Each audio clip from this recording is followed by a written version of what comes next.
অন্তর্বর্তী সরকারের সময় গণপরিবহনের নৈরাজ্য, ওয়ে বিলের নামে বছরে ৬,০০০ কোটি টাকা চাঁদাবাজি, কঠোর নজরদারির তাগিদ বিশেষজ্ঞদের। স্বাস্থ্য খাতে সংস্কার এনজিওগুলোকে অর্থায়নের আহ্বান হোসেন জিল্লুর রহমানের। সরকারি বেসরকারি সংস্থাকে একসাথে কাজ করার পরামর্শ।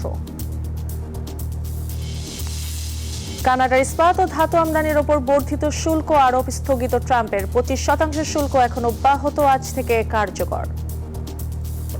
আমন্ত্রণ ব্যবসা বাণিজ্যের অর্থনীতির সর্বশেষ খবর নিয়ে নিউজ 24 এর নিয়মিত আয়োজন পূবালী ব্যাংক বিজনেস টাইমের সাথে আছে আমি পিঙ্কি সানোয়ার। এতক্ষণ দেখছিলেন শিরোনাম, এবার বিস্তারিত।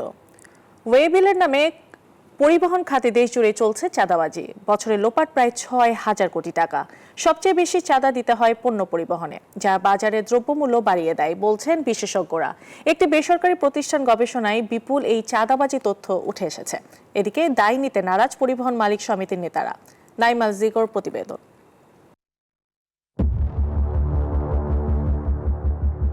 পরিবহন খাতে দিনের পর দিন ঘটে চলা চাঁদাবাজির বর্ণনা দিলেন এই ব্যক্তি। বলেন, চাঁদাবাজি এখন নিয়ম। চাঁদাবাজি আসলে মূলত আগে ছিল 100 আর এখন হলো 120। আগে ছিল একজন, এখন ওই জায়গায় এসে 3 জন। কেউ অমুক নেতার লোক, কেউ অমুক নেতার লোক, কেউ তমুক নেতার লোক। রাজধানীর গাবতলীতে এমন দৃশ্য হরহামেশাই চোখে পড়ে। 5 আগস্টের পর দৃশ্যের চরিত্রগুলো হয়ে উঠেছে আরো বেপরোয়া। নিউজ 24 এর ক্যামেরায় ধরা পড়েছে এমন কিছু চিত্র। ক্যামেরার সামনে সরাসরি কথা না বললেও লাইনম্যানদের অনেকেই জানান চাঁদাবাজির কথা। চলন্ত গাড়িগুলি ছিটির মতো যেগুলি ঢুকে এগুলি 50 টাকা দেবে সারাদিন একটা। রাস্তাটা হলো ইজারা নেন না। এইখানে মালিক সমিতির সাথে দেখা গেছে যে একটা সমন্বয় কইরা এরা একটা নির্দিষ্ট জায়গা দেখা যাচ্ছে যে এই জায়গায় সবাই টাকা দিয়ে যাবে, ওইভাবে টাকা দিয়ে যাবে। মহাখালী স্ট্যান্ডে যেমন আপনার অবিল, আবার হালুয়াঘাট স্ট্যান্ডে এবার অবিল, বেশি না 200 টাকা। সব মিলে 100 টাকা, পৌরসভা 50, আর মনে করেন মাস্টার লাইনম্যান মিলে একবার 50 টাকা। যারা সকাল থেকে ভোরে আমরা খাটি, এই 100 টাকা, 200 টাকা, 300 টাকা মসজিদ খরচ, কাউন্টার খরচ। একটি বেসরকারি প্রতিষ্ঠানের গবেষণা বলছে, দেশে বর্তমানে গণ ও পণ্যবাহী পরিবহনের সংখ্যা 8,11,517টি, যার মধ্যে 55,842টি বাসে দৈনিক 1,12,00,000 টাকা চাঁদা তোলা হয়। মাসে 33,51 লাখ।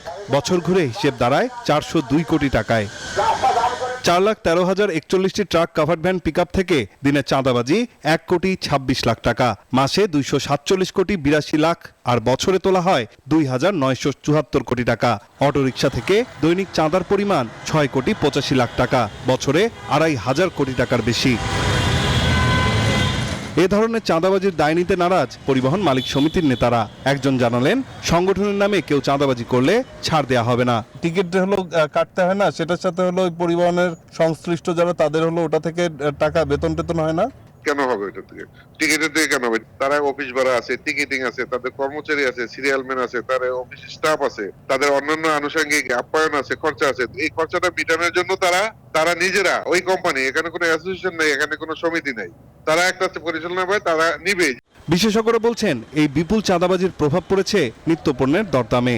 চাঁদাবাজি বন্ধে হতে হবে আরো কঠোর, ব্যবহার করতে হবে আধুনিক প্রযুক্তি। পুরো বছরে প্রায় 6,000 কোটি টাকার লেনদেন হয় শুধু এই গণপরিবহন এবং পণ্য পরিবহনের চাঁদার পেছনে। তো দিন শেষে কিন্তু এই চাঁদার 6,000 কোটি টাকার ব্যয়ভার কিন্তু ভোক্তাদের বহন করতে হয়। মূলত 3টি স্তরে এটা কাজ করা যায়। একটি হলো আইন এবং নীতি সংস্কার, এবং দ্বিতীয়টি হলো প্রযুক্তি নির্ভর সমাধান, এবং তৃতীয়টি হলো বাজার এবং প্রশাসনিক ব্যবস্থার পর্যাপ্ত মনিটরিং ব্যবস্থা। সামনে পবিত্র ঈদ উল ফিতর, তাই রাজধানীর 66 টার্মিনালে নজর রেখেছে আইন শৃঙ্খলা বাহিনী। বলছে, চাঁদাবাজদের জন্য জিরো টলারেন্স। নাইম আলচিকো, নিউজ 24, ঢাকা। সুবিধা বঞ্চিত মানুষের স্বাস্থ্য সেবা নিশ্চিত বেসরকারি উন্নয়ন সংস্থা বা এনজিওগুলো গুরুত্বপূর্ণ ভূমিকা রাখছে। আর তাই তাদের উন্নয়নে সরকারকে বিনিয়োগের আহ্বান জানিয়েছেন বিশিষ্ট অর্থনীতিবিদ ডক্টর হোসেন জিল্লুর রহমান। বুধবার রাজধানীতে পরিবর্তিত স্বাস্থ্য পরিস্থিতিতে এনজিও পরিষেবা বিষয়ক এক স্বাস্থ্য বিতর্কে তিনি এই আহ্বান জানান। স্বাস্থ্যসেবা উন্নয়নে সরকার ও বেসরকারি সংস্থাকে একসাথে কাজ করার পরামর্শ দেন তিনি। বাংলাদেশের বিভিন্ন খাতের উন্নয়নে সরকারের পাশাপাশি কাজ করছে দেশি বিদেশি অসংখ্য বেসরকারি উন্নয়ন সংস্থা। বিশেষ করে প্রান্তিক জনগোষ্ঠীর স্বাস্থ্যসেবা উন্নয়নে এসব সংস্থার রয়েছে গুরুত্বপূর্ণ ভূমিকা।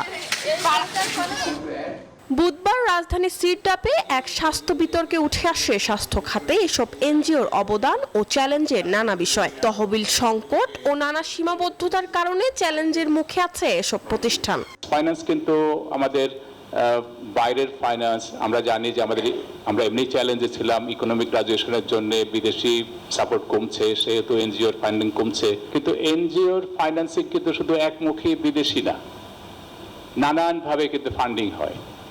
লোকাল ফিলান্থ্রপিস, লোকাল এনজিওস তাদের ইনকাম জেনারেটিং ব্র্যাক নানানভাবে আয় করে, তাদের একটা ক্রস সাবসিডাইজেশন হয়। ফলে ফাইন্যান্সিংটাও কিন্তু একটু ম্যাপিং করা দরকার। এনজিও বা প্রাইভেট সেক্টর যেটাই বলি সেটা হচ্ছে যে আমাদের সিস্টেমের সাথে ইন্টিগ্রেট করতে হবে, কারণ সব জায়গায় সরকারি সার্ভিস সরকারি প্রোভাইডার দিয়ে সার্ভিস দেওয়া সম্ভব না। এ সময় পিপিআরসি নির্বাহী চেয়ারম্যান ডক্টর হোসেন জিলুর রহমান বলেন, স্বাস্থ্য খাতের সংস্কার নিয়ে নানামুখী উদ্যোগ নিয়েছে সরকার। এই উন্নয়নের অংশ হিসেবে সরকারকে এনজিওগুলোকে অর্থায়নের আহ্বান জানান তিনি। গভর্নমেন্টের সাথেও কোলাবোরেশনের একটা বিষয় আছে। গভর্নমেন্ট বলতে এটা স্বাস্থ্য মন্ত্রণালয় একটা কোলাবোরেশন, আর একটা হচ্ছে স্থানীয় সরকার। লোকাল গভর্নমেন্টের ইউনিয়ন পরিষদে যেমন বাজেট থাকে, সেই বাজেটের একটা অংশ স্থানীয় স্বাস্থ্য খাতের জন্য বরাদ্দ কিভাবে করা যায়, কিভাবে উৎসাহিত করা যায়, এই বিষয়গুলো কিন্তু এখানে কাজে দিচ্ছে। এছাড়া স্বাস্থ্য খাতে বরাদ্দ, সেই বরাদ্দের ব্যয়ের ক্ষেত্রে সরকারি ও বেসরকারি সংস্থাকে একত্রে কাজ করারও আহ্বান জানান তিনি। মরিয়ম আজিজ মৌরিন, নিউজ 24, ঢাকা। সরকারের রাজস্ব বাড়াতে পুরান ঢাকা স্পট অ্যাসেসমেন্ট কার্যক্রম শুরু করেছে ঢাকা কর অঞ্চল 2। 3 দিনে 23 জন করদাতার থেকে 2,86,000 টাকা আদায় করেছে কর সার্কেল 31। ব্যবসায়িকভাবে গুরুত্বপূর্ণ এলাকা হওয়ায় ওয়ান স্টপ সার্ভিস নিয়ে হাজির হয়েছে জাতীয় রাজস্ব বোর্ড। পুরান ঢাকার বিভিন্ন জায়গায় দোকানে দোকানে গিয়ে ব্যবসায়ীদের আয়কর দিতে উদ্বুদ্ধ করছেন কর পরিদর্শকরা। এতে করে আয়কর অফিসে না গিয়ে স্পটে বসে সহজেই টিএনএ ও আয়কর রিটার্ন দিতে পারছেন ব্যবসায়ীরা। এমনকি স্পটে বসেই কর প্রাপ্তির স্বীকার সার্টিফিকেট পাচ্ছেন তারা। সরকারের আয় বাড়াতে 2023 সাল থেকে দেশের 195টি স্পটে কর আহরণ কার্যক্রম চালিয়ে আসছে রাজস্ব বোর্ড। রাজস্ব নীতি ও রাজস্ব ব্যবস্থাপনা নামে পৃথক হচ্ছে এনবিআর। ঈদের আগেই অধ্যাদেশ এ তথ্য জানিয়েছেন জাতীয় রাজস্ব বোর্ডের চেয়ারম্যান আব্দুর রহমান খান। বিকেলে এনবিআর ভবনে আয়কর আইন 2023 সংস্কার ও প্রেক্ষিত শীর্ষক আলোচনা সভায় তিনি এসব কথা বলেন। এনবিআর চেয়ারম্যান আরও বলেন, রাজস্ব আহরণের জন্য বিভিন্ন আইন আছে, তবে সেসব আইনের প্রয়োগের ক্ষেত্রে শৈথল্য আছে। বলেন, শিক্ষা, স্বাস্থ্য ক্ষেত্রে মানুষের যে চাহিদা রয়েছে তা পূরণের জন্য পর্যাপ্ত রাজস্ব আহরণ করা যাচ্ছে না। রাজস্ব আহরণের ক্ষেত্রে জুলুম না করে কর্মকর্তাদের নির্দেশ দেন এনবিআর চেয়ারম্যান। অতিরিক্ত সচিব আমাদের ট্যাক্স পলিসি এবং কর ব্যবস্থাপনা আলাদা হচ্ছে। এটা এতদিন পর্যন্ত কিছুটা হলো অনুমান ছিল, এটা বাস্তবের রূপ পাচ্ছে। উপদেষ্টা পরিষদের নীতিগত সিদ্ধান্ত আগেই হয়েছিল, এখন আমরা একটা আইনের খসড়া করেছি এবং এই আইনটাও খুব অচিরেই উপদেষ্টা পরিষদে উঠবে এবং এই অধ্যাদেশটা জারি হবে। মাননীয় প্রধান উপদেষ্টা গতকাল আমাকে ডেকেছেন এবং বলেছেন ঈদের আগেই আইন পাস হবে আর আগামী 1 জুলাই থেকে এটা অপারেশনালাইজ হবে। বিশিষ্ট ব্যবসায়ী অ্যাপেক্স গ্রুপের চেয়ারম্যান ও সাবেক তত্ত্বাবধায়ক সরকার উপদেষ্টা সৈয়দ মঞ্জুর এলাহি মারা গেছেন। তার মৃত্যুতে শোক প্রকাশ করেছেন বসুন্ধরা গ্রুপের চেয়ারম্যান আহমেদ আকবর সোবহান। সৈয়দ মঞ্জুর এলাহি বুধবার সিঙ্গাপুরের একটি হাসপাতালে স্থানীয় সময় বুধবার সকাল 9:31 মারা যান। তার বয়স হয়েছিল 79 বছর। তার ছেলে সৈয়দ নাসিম মঞ্জুর সিঙ্গাপুর থেকে টেলিফোনে তার বাবার মৃত্যুর তথ্য সাংবাদিকদের নিশ্চিত করেছেন। তিনি আরও জানান, তার বাবা বেশ কিছুদিন ধরে বার্ধক্যজনিত বিভিন্ন রোগে ভুগছিলেন। মৃত্যুর আগ পর্যন্ত তিনি ও তার বোন বাবার শয্যা পাশে ছিলেন।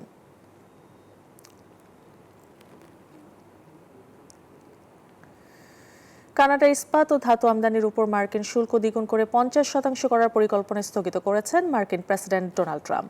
বুধবার এক প্রতিবেদনে এই তথ্য জানিয়েছে বিবিসি। তবে 25% শুল্ক এখনো অব্যাহত রয়েছে এবং 12 মার্চ থেকেই কার্যকর করা হবে। এর আগে মঙ্গলবারই সোশ্যাল মিডিয়ায় দেয়া এক পোস্টে তিনি হুমকি দিয়েছিলেন, কানাডিয়ান ইস্পাত এবং অ্যালুমিনিয়াম আমদানির ওপর পরিকল্পিত শুল্ক দ্বিগুণ করে 50% উন্নীত করবেন। জানিয়েছিলেন, কানাডার অন্টারিও প্রদেশের কিছু মার্কিন রাজ্যে বিদ্যুৎ রপ্তানিতে 25% সারচার্জ রাখার সিদ্ধান্তের প্রতিক্রিয়ায় বর্ধিত শুল্ক নেওয়ার সিদ্ধান্ত নেওয়া হয়েছে। অন্টারিওতে বিদ্যুতের উপর 25% নতুন শুল্ক স্থগিত করার পর ট্রাম্পের এই ঘোষণা এলো। এবার জমজমাট আন্তর্জাতিক কনভেনশন সিটি বসুন্ধরার পুরান ঢাকার ইফতার বাজার। নবমবারের মতো আয়োজিত মোঘল ও শাহী খাবারের সমারোহ নিয়ে আইসিসিবিতে ভোজন রসিকদের অন্যতম আকর্ষণ পুরান ঢাকার ঐতিহ্যবাহী ইফতার সামগ্রী। পুরান ঢাকার বাহারি ইফতার ঝামেলা মুক্তভাবে নগরের উত্তরের মানুষের কাছে পৌঁছে দিতেই এই আয়োজন আইসিসিবির। রাজধানীতে রমজানের ইফতার মানেই খেজুর আর শরবত নয়, চাই বাহারি আয়োজন। আর সেই আয়োজনেই জমে উঠেছে আইসিসিবির এই বিশেষ ইফতার বাজার। এখানে নতুন ঢাকার মানুষ পাচ্ছেন পুরাতন ঢাকার ঐতিহ্যবাহী ইফতার, সাথে আধুনিক খাবারের স্বাদ। মুখরোচক নানা খাবারের মধ্যে রয়েছে কাচ্চি, হালিম, কাবাব, টার্কিশ পরোটা, কিমা পরোটা সহ জাফরানি জিলাপি, এবং এই খাবারের পাশাপাশি রয়েছে নানান শরবতের সমারোহ। যানজট ও কোলাহলমুক্ত পরিচ্ছন্ন পরিবেশে পুরান ঢাকার বিকল্প হিসেবে জনপ্রিয়তা পাচ্ছে আইসিসিবিতে জমে ওঠা ইফতার বাজার। নান, রুটি, তারপর হচ্ছে রুমালি রুটি খুবই ভালো লাগে, লেগ রোস্ট তো খুবই। ফার্স্ট টাইম আসছি তো, আমার ধারণা ছিল না, কিন্তু এসে দেখলাম ভালোই সুন্দর আয়োজন। অনেক ভালোই লাগে, অনেক ভালো লাগে। ধন্যবাদ জানাই এরকম একটা পরিবেশ বসুন্ধরা গ্রুপ আমরা যারা রোজদার থাকি সারাদিন পরে ইফতারের জন্য করে দিচ্ছে। নতুন ঢাকার মানুষের কাছে পুরাতন ঢাকার ঐতিহ্যবাহী সব মুখরোচক খাবার তুলে দিতে পেরে খুশি আয়োজকরাও। গতবারের তুলনায় এবার আরও বেশি সাড়া পেয়েছি এবং ক্রেতাদের খুবই চাহিদা আমাদের ফুড আইটেমগুলির উপরে। আমরা এখানে বেশি চাহিদার কারণ হচ্ছে আমাদের এখানে কাবাব আইটেমগুলি আমরা নতুনত্ব এনেছি কিছু। শাহী ও মুঘল ইফতারির পসরার এই আয়োজন চলবে 27 রমজান পর্যন্ত। 20টি স্টল নিয়ে প্রতিদিন দুপুর 3টা থেকে সন্ধ্যা 7টা পর্যন্ত চলবে এই ইফতার বাজার। Abdullah Mamun, news 24, Dhaka. Beximco group of কোম্পানিজকে নিজস্ব ব্যবস্থাপনায় চলার অনুমতি দিয়ে রায় দিয়েছেন হাইকোর্ট। পাশাপাশি এই গ্রুপটিকে রিসিভার নিয়োগ আদেশের প্রয়োজনীয়তা না থাকায় তা প্রত্যাহার করেছে আদালত। এক রিটের চূড়ান্ত শুনানি শেষে বিচারপতি ফারাহ মাহবুব ও বিচারপতি দেবাশিস রায় চৌধুরীর সমন্বয়ে গঠিত হাইকোর্ট বেঞ্চ বুধবার এ রায় দেন। রায় বলা হয়েছে, বিক্সিমকো গ্রুপকে দেশের প্রচলিত আইন বিধিবিধান যথাযথভাবে মানতে হবে এবং বাংলাদেশ ব্যাংক সহ সংশ্লিষ্ট সংস্থার তদারকি থাকবে। বিক্সিমকো গ্রুপের খেলাপি ও শ্রেণীকৃত ঋণ আদায়ে প্রয়োজনীয় পদক্ষেপ নিতে নির্দেশ দিয়েছেন আদালত।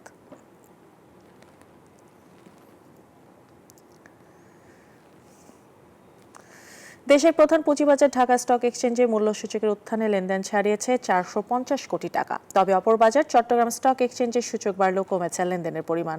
বুধবার সপ্তাহের চতুর্থ কার্যদিবস শেষে ডিএসসিতে বেড়েছে সবকটি সূচকের মান। প্রধান মূল্যসূচক ডিএসসিএক্স 16 পয়েন্ট বেড়ে অবস্থান নেয় 5216 পয়েন্টে। আর গত কর্মদিবসের চেয়ে লেনদেন বেড়েছে 40 কোটি টাকা। এছাড়া হাতবদল হওয়া শেয়ার ও মিউচুয়াল ফান্ড ইউনিটের দাম বেড়েছে 191টির, কমেছে 140টি এবং অপরিবর্তিত রয়েছে 67 কোম্পানির শেয়ারের দাম। অন্যদিকে দেশের অপর পুঁজিবাজার সিএসসিতে সার্বিক সূচক সিএসপিআই বেড়েছে 72 পয়েন্ট। তবে সূচক বাড়লেও টাকার অঙ্কের লেনদেন কমেছে 6.5 কোটি টাকার বেশি।